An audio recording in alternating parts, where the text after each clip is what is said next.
Salut tout le monde. Alors aujourd'hui nous sommes le lundi 2 août 2024 à 10h13 du matin. Aujourd'hui c'est un jour férié, le Labor Day, et j'ai toujours mon accent super français. Et donc journal de bord, Hatem Ben Abdallah. Et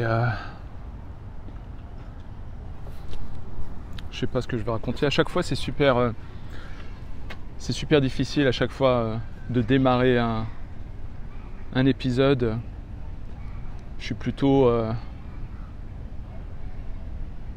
dans quelqu'un de privé, d'intime, et je m'exprime plutôt dans l'art. Et mais j'avoue que cette chaîne me fait du bien. Et je voulais parler aujourd'hui, et c'est toujours un peu improvisé. Ça fait un moment que j'essaie de parler de la quête personnelle, une quête intérieure, et qui parfois, souvent s'aligne avec la quête spirituelle. Et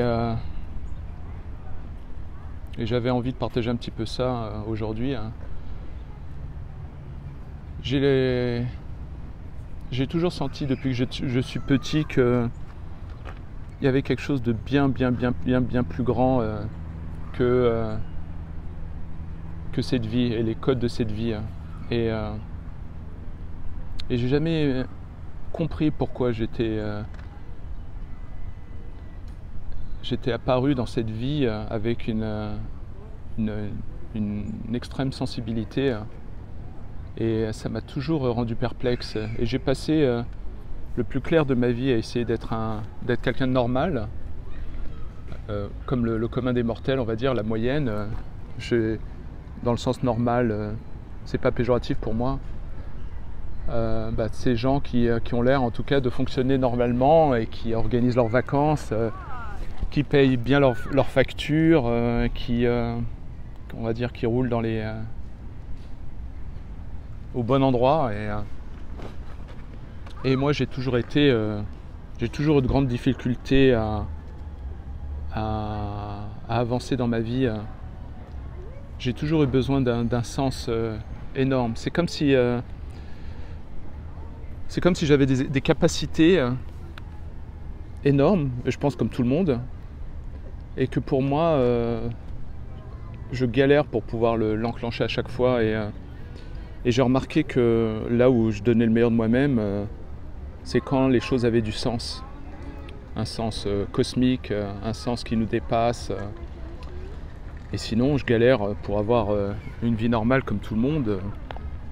Mais pourquoi je parle de ça? C'est pas pour parler de moi, c'est surtout pour parler du fait que j'ai l'impression que dans cette vie, il y a un travail à faire.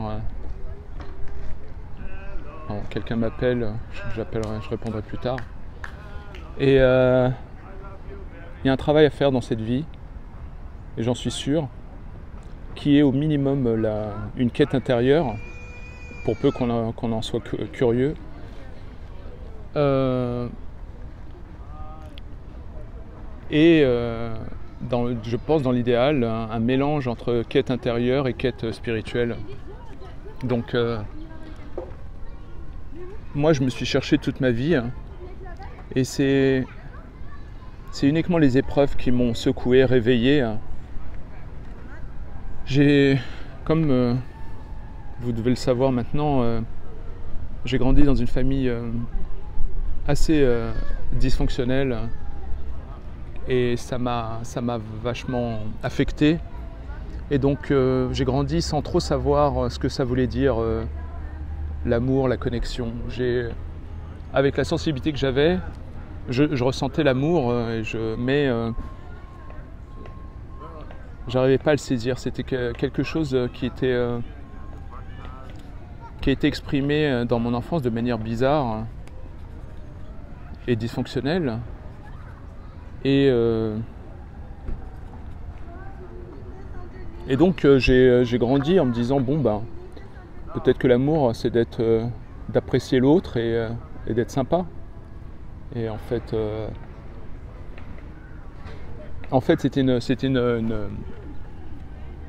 c'était je crois une grave erreur. C'était comment dire, et il m'aura fallu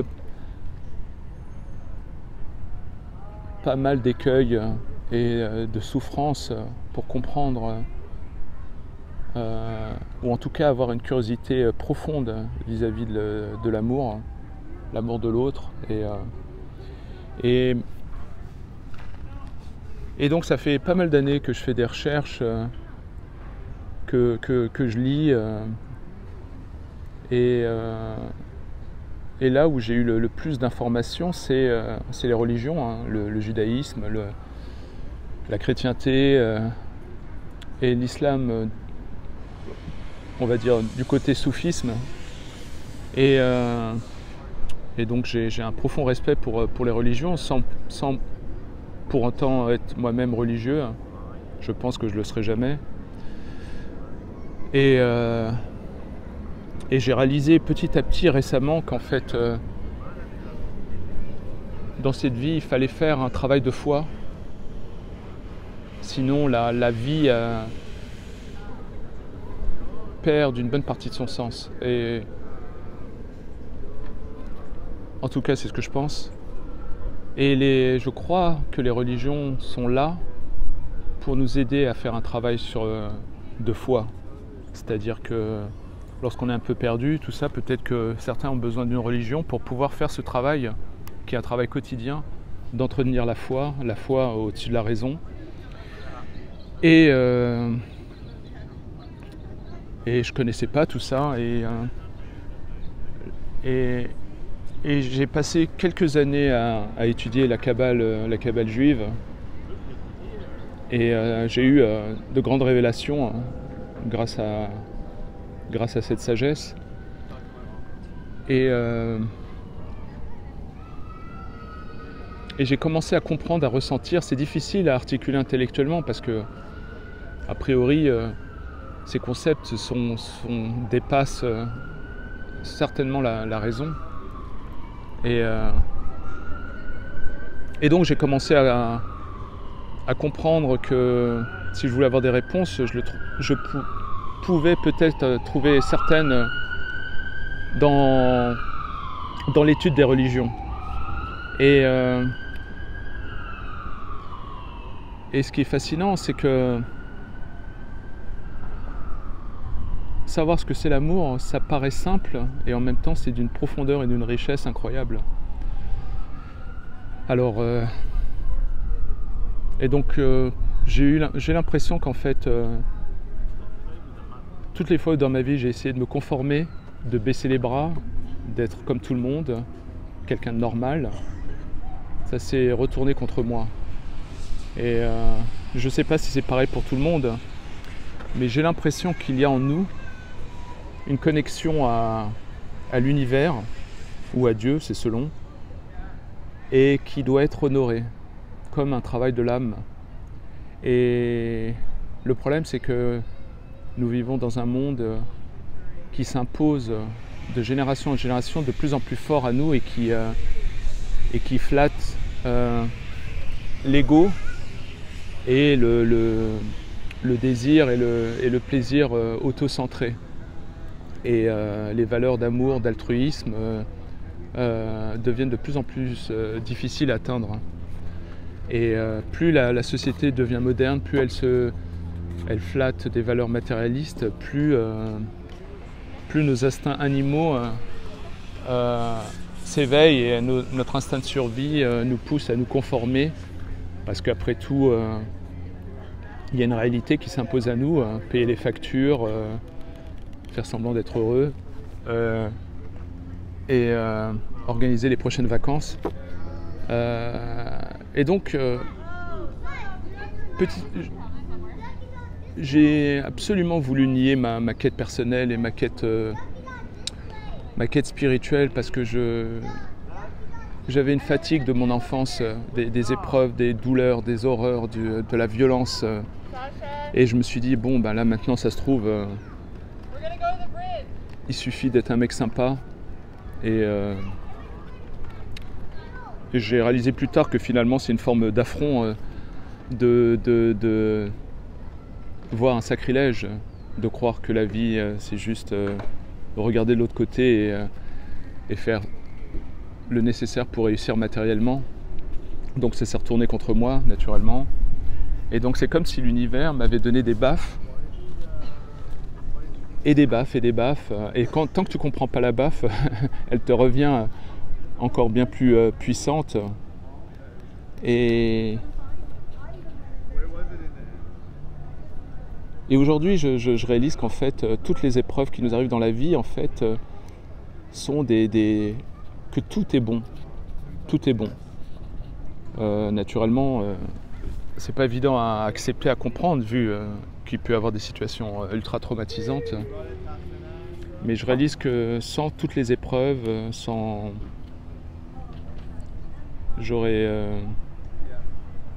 me serais contenté de juste me balader dans la vie, faire des road trips et puis voyager, quoi. Et pourquoi je parle de tout ça, c'est que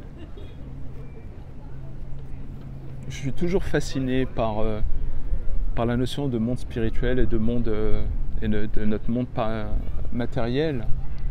Et je pense et je suis sûr qu'il y a une connexion entre les deux. Je pense que bon, ils sont distincts, mais je pense qu'il y a des ramifications qu'on ne voit pas. Et je pense que dans le monde spirituel, il y a une sorte de connexion parfaite entre toutes les âmes, ou d'après certaines sagesses, ou bien juste qu'en fait il n'y aurait qu'une seule âme, une âme spirituelle, et on en serait des fragments. Et c'est difficile pour moi de partager tout ça, parce que c'est dans ma tête, dans mon cœur, ça s'aligne, mais c'est encore dans tous les sens, quoi. Donc quand j'en parle, j'essaie de structurer, mais et donc aussi bien dans mes recherches intellectuelles, mais aussi j'ai une curiosité en moi de recherche, à ressentir les choses. J'ai toujours eu cette impression qu'il y a en nous des capacités extraordinaires, et qu'il y a un alignement entre nos capacités intellectuelles, physiques, notre curiosité et notre connexion au spirituel. Et que malheureusement, on est dans une vie qui s'impose à nous,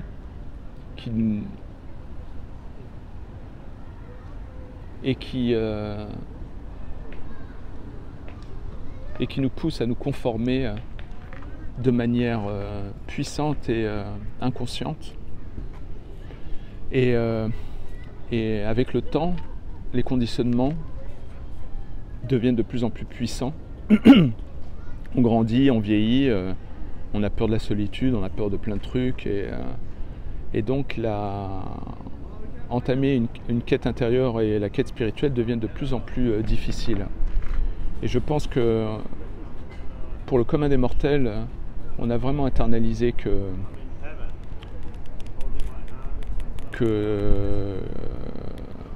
il y a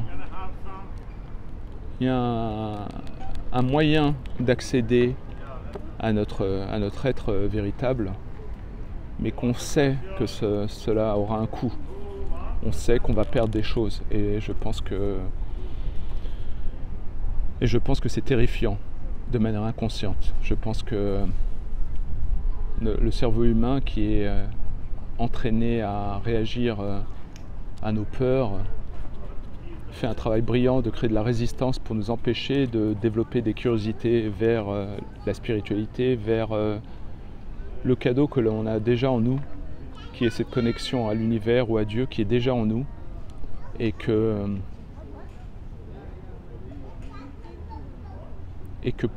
pour certains, dont moi, y compris, le seul moyen c'est de souffrir pour pouvoir se réveiller un jour et sentir la nécessité de la connexion spirituelle et le travail spirituel.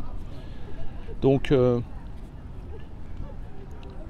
ça fait maintenant 10-15 ans que je fais mes recherches comme un explorateur et un détective et je tire beaucoup de sagesse des trois religions, mais surtout des personnes, des humains qui ont fait leur travail et qui ont essayé de le partager dans des bouquins.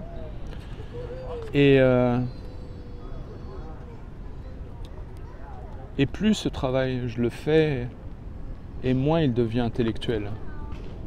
C'est comme si on avait en nous un organe qui était éteint, et il est là, et il faut le réveiller et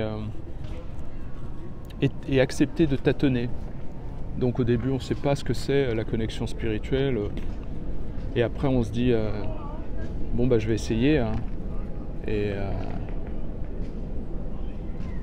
je pense que tout tâtonnement et errance vers une recherche intérieure est pour moi crucial. Je ne crois pas qu'on puisse... on peut continuer à regarder la télé, à regarder des vidéos YouTube et se dire jusqu'ici tout va bien. Mais je pense que cette question de révéler notre être profond est crucial. Je pense même que les concepts d'enfer et de paradis existent déjà aujourd'hui. C'est-à-dire que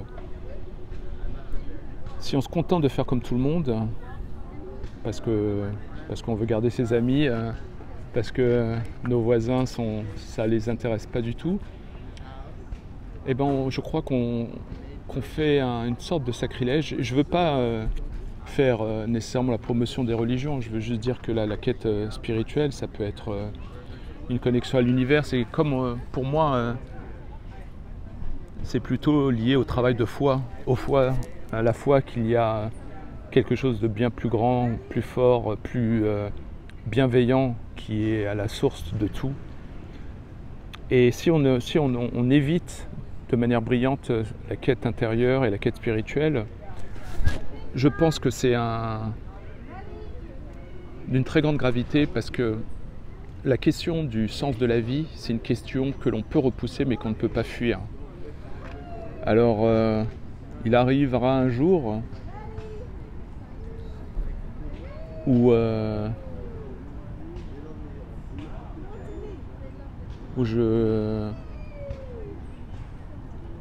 les regrets seront plus forts que la peur de disparaître ou la peur de mourir. Et depuis que je fais ce travail en tâtonnant, j'essaie de le faire le plus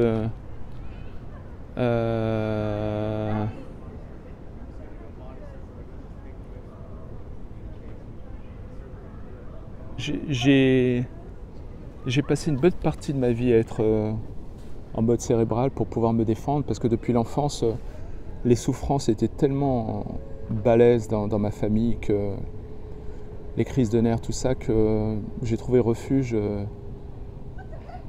en parlant à Dieu, en regardant par la fenêtre, en regardant les étoiles, en essayant de comprendre ce qu'il voulait de moi, mais aussi en devenant énormément très cérébral,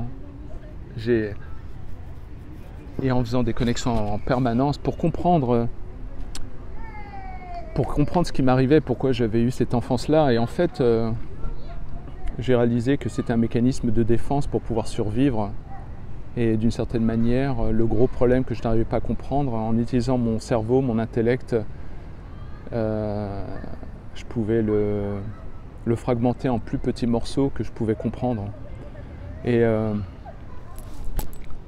Et le truc, c'est que mon aspect cérébral m'a vachement aidé pour pouvoir avancer dans la vie, pour réussir malgré mes problèmes d'attention.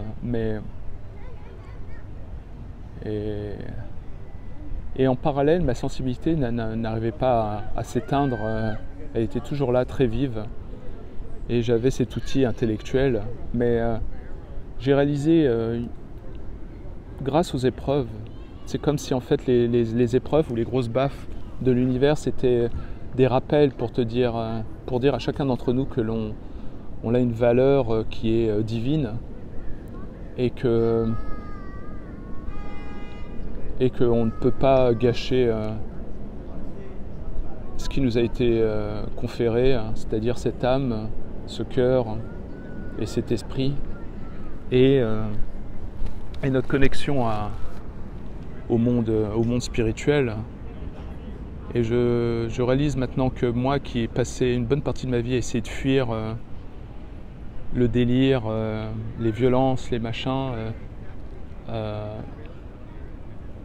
c'était vain. Et donc quand j'ai eu les grosses claques que la vie m'a données, ça fait que quelques années que je comprends que en fait c'était des cadeaux comme des électrochocs que te donne la vie, une rupture, un décès, tu vois, une incompréhension. Et en fait,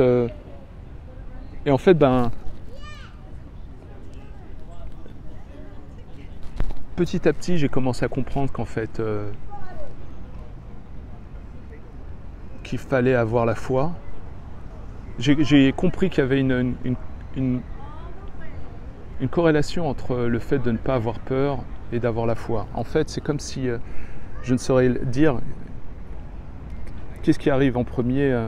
Est-ce que c'est la foi qui génère le fait de ne plus avoir peur, ou est-ce que lorsque tu n'as plus peur, tu peux donc avoir la foi? Et il se passe que si vraiment on fait son travail de foi, la peur n'a plus lieu d'être.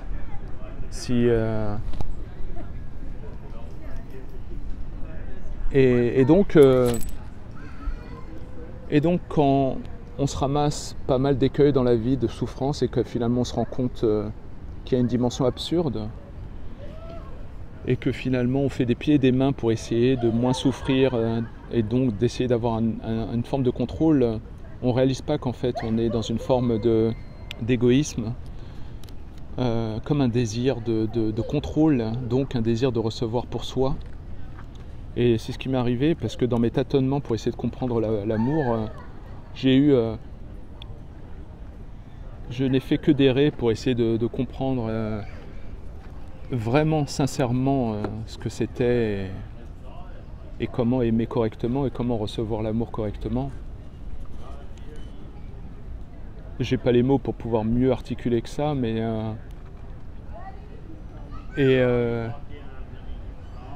et les jours, les mois, les années passant, j'ai cette curiosité profonde de pouvoir honorer ma connexion au spirituel, au divin, et essayer de comprendre, d'avoir une relation avec Dieu, ou pour d'autres avec l'univers, afin de comprendre c'est quoi le projet, quoi. Quel est le projet. Et finalement, j'arrive petit à petit, en tout cas dans mon cas, à la conclusion que le projet, je crois, c'est de faire un travail pour retrouver le chemin vers d'où on vient, donc vers qui on était avant d'arriver dans cette vie, avant d'être entre guillemets corrompu, influencé par l'environnement, et de combattre, ou d'orienter, je dirais, notre instinct égoïste, et essayer de développer, d'essayer de retrouver cette connexion originelle, en faisant un travail au quotidien d'élévation de notre conscience. Quand je m'entends parler, j'ai l'impression que ça fait un peu gourou, mais j'ai pas d'autres mots. Et en fait, c'est finalement, en tout cas c'est ce qui m'arrive, je partage avec vous ce que je découvre me concernant, c'est qu'en fait, lorsque il y a ce travail qu'on appelle ce travail vers la foi, on comprend que notre raison a ses limites, et donc on fait cette foi, une preuve de foi, on honore cette foi pour nous permettre d'avoir confiance vis-à-vis de l'aspect bienveillant de l'univers ou Dieu, et que c'est notre nature matérielle qui nous fait percevoir nos difficultés, nos souffrances comme quelque chose de mal. Et il semblerait qu'en fait, dans cette vie, je partage avec vous mes réflexions et aussi ce que je ressens. Il semblerait qu'en fait, que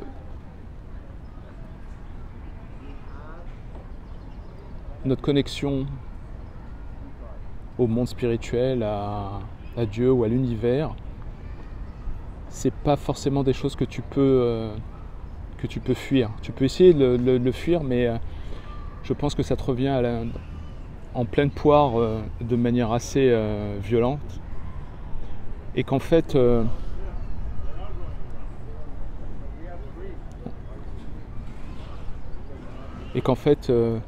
la majorité des individus, des citoyens de ce monde trouvent un moyen de se distraire de la quête personnelle et de la quête intérieure et spirituelle, en sombrant, sans s'en rendre compte, dans la dimension matérielle, en essayant d'accumuler des biens, en essayant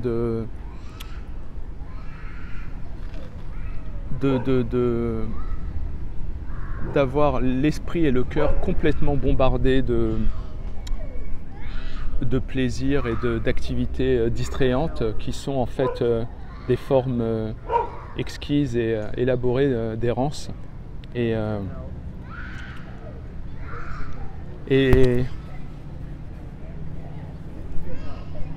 c'est, en tout cas, j'ai cette impression-là que plus on accepte de faire ce travail intérieur, cette recherche de savoir qui l'on est, et plus on comprend des choses liées à l'amour qui sont... Là, il y a un enfant possédé. Et plus on accède à des strates de perception, comme une sorte d'élévation spirituelle, avec un éveil de conscience, avec une résonance sur le monde matériel. Et on n'a pas besoin d'attendre de mourir pour se dire « Ah tiens, ça y est, j'ai été... » Et je pense qu'on peut, d'une certaine manière, atteindre un certain niveau spirituel dans cette vie et avoir un accès au divin et entre guillemets le paradis ici sur Terre. Et parce que c'est déjà de toute façon prouvé scientifiquement que notre perception, c'est nos conditionnements qui créent notre perception et donc notre réalité. Et je dis ça parce que l'autre jour, j'allais à la piscine, je l'ai partagé sur Facebook. L'autre jour, j'allais à la piscine et en général, c'est une marche de 45 minutes. Et au milieu de la marche, je passe à côté d'un homme qui doit avoir 45, 50 max, un black bien sympa, assis sur une chaise roulante. Et je passe à côté de lui. Et moi j'étais dans mes pensées à écouter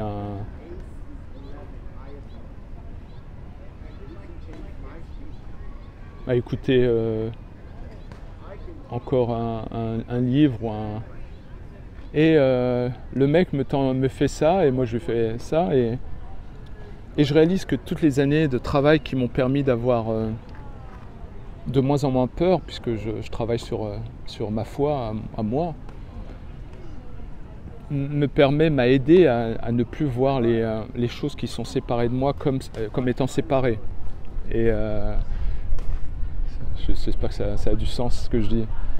Et donc je vois ce type sur ses chaises, un black en train de fumer, et il me dit salut, et je le regarde, et je lui fais un sourire, et je lui fais salut, et je trace. Et là il voit, tiens, il y a un mec sympa, et donc il m'appelle. Et je vais le voir et je lui dis ouais, et il me dit est-ce que je peux te demander un service? Est-ce que tu peux me pousser jusqu'à Pico? C'était à peu près 15 minutes de marche, à peu près. Et je lui dis ouais, pas de problème. Et je suis content parce que j'essaye d'avoir des signes, des fois, de comprendre certains signes en moi de où est-ce que j'en suis dans ma quête spirituelle et ma quête intérieure. Et des fois, c'est pas évident d'avoir des indicateurs. Et là, j'ai eu aucun doute. Je fais ok, on y va. Alors que je sais qu'il y a quelques années, j'aurais fait ah non, là je peux pas, je suis occupé, ou j'aurais fait j'en sais rien, peut-être pas. Et donc je le pousse dans sa chaise roulante et je vois qu'il a qu'une seule jambe. Et je le pousse et il me raconte un peu sa vie, on rigole. Et il avait ses cigarettes, il me demande si je veux une cigarette, je fais non, je fume pas. Et on passe et on se marre et tout. Et là, j'ai senti un truc incroyable, comme si il y avait un reflet de la connexion spirituelle, celle qui existe dans le monde spirituel, qui était là. J'ai eu comme un sentiment d'amour pour cet homme. Et comme si en fait je le connaissais depuis toujours, il y avait quelque chose de familier et tout.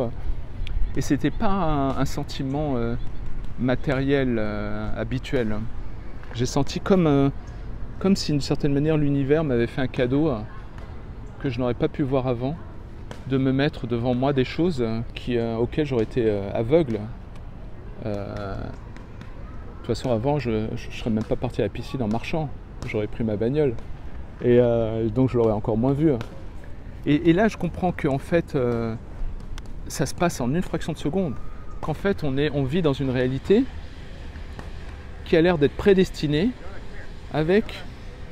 où tout est déjà là, si on croit dans l'univers originel, dans la lumière originelle, dans Dieu. Donc les notions d'espace, de temps n'existent pas. Donc c'est comme si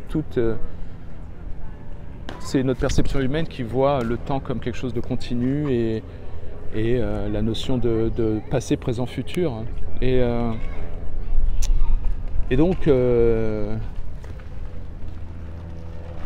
donc en une fraction de seconde, je comprends un truc, c'est que il y a un éveil spirituel possible ici et si on fait son travail avec un acharnement et constance et ben il y a des répercussions sur notre perception réelle du monde réel qui sont incroyables. J'ai senti donc une connexion. Je ne sais pas comment l'expliquer, j'ai pas de mots.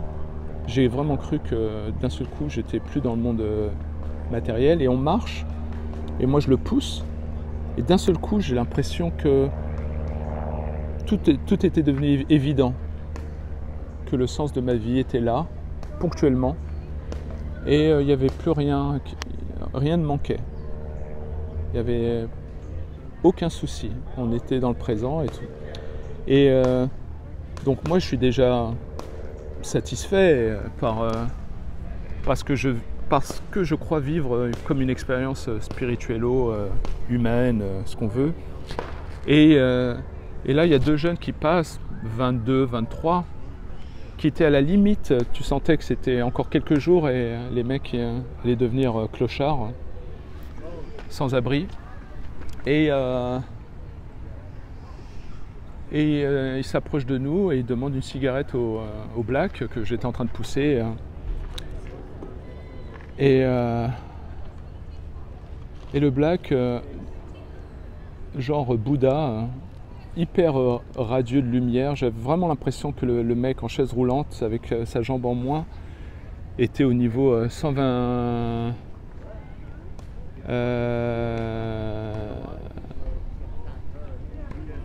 comme si le mec il était déjà au bout de sa quête spirituelle.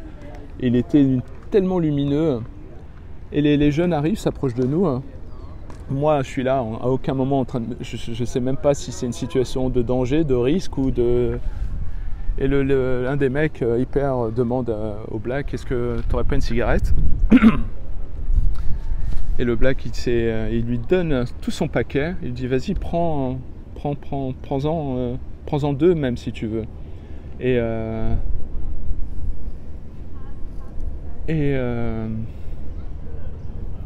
il lui dit écoute, tu pourras comme ça fumer la deuxième en fin de journée. Et là j'ai eu vraiment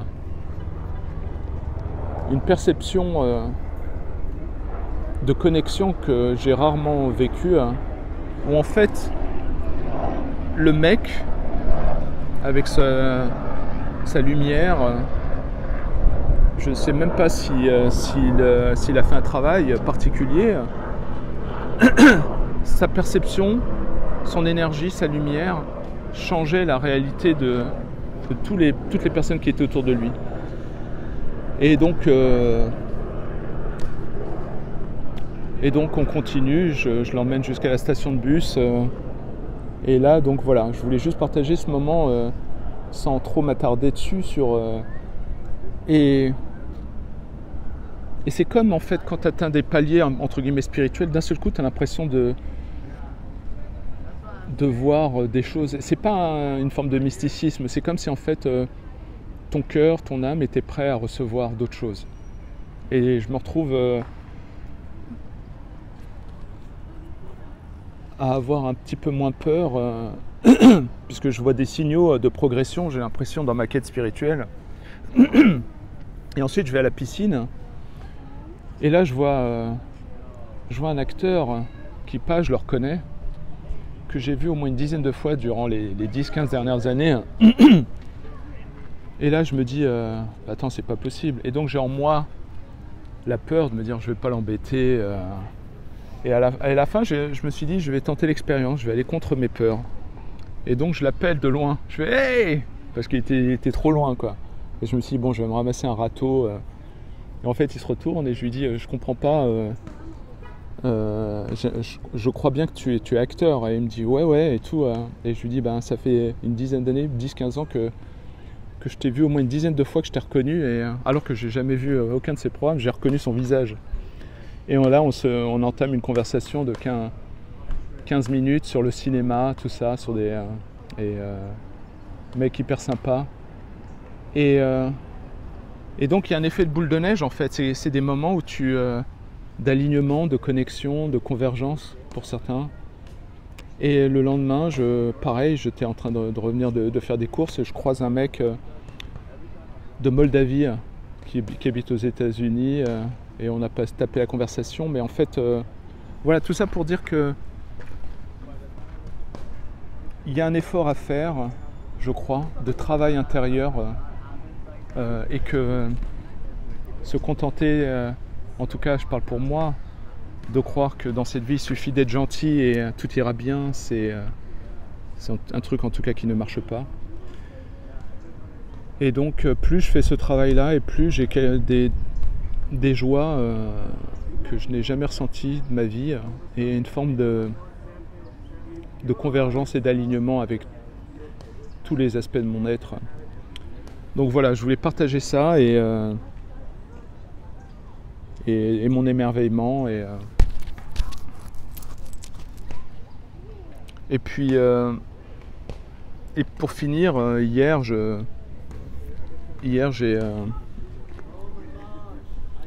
j'écrivais et j'écrivais mes pensées et tout ça, et puis finalement j'ai décidé d'en faire des paroles d'une chanson.